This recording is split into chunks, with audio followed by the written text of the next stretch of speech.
而每邊幾條先係真正嘅排骨王啊？排骨王咧，佢咁樣區分嘅係前排嚟嘅。前排咧，我分為軟槍、硬槍。點為軟槍咧？軟槍就呢邊個脆骨咧就會少啲嘅。嗱，佢嗰個象牙咁樣，呢邊個脆骨嚟就係排骨王啦。嗱，呢邊嘅硬邊嘅脆骨咧，佢有咁硬嘅，呢邊就硬槍，就咁樣一頭豬啲排骨係咁樣合翻嚟嘅，所以分軟槍、硬槍區分。但係軟槍嗰邊先叫做排骨王啦。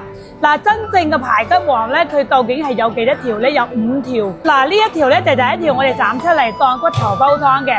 第二條數起咧，我哋2、3、4、5、6，呢一共5條排骨叫做排骨王啦。排骨王咧就係前排好似啲牙齒咁大嘅嗰啲前排咧先叫排骨王啊。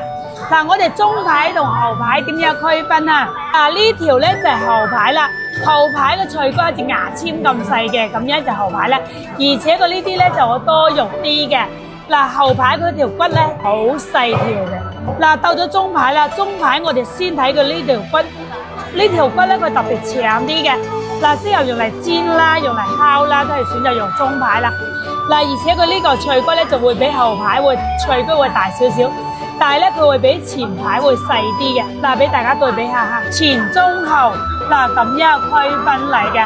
嗱，當然我哋脆骨呢個好似牙齒咁大啲排骨，先係真正一頭豬最好食呢幾條排骨啦。如果你哋仲未懂得點樣挑選真正靚嘅排骨王嘅朋友仔咧，記得要點讚收藏而每呢一條視頻啦。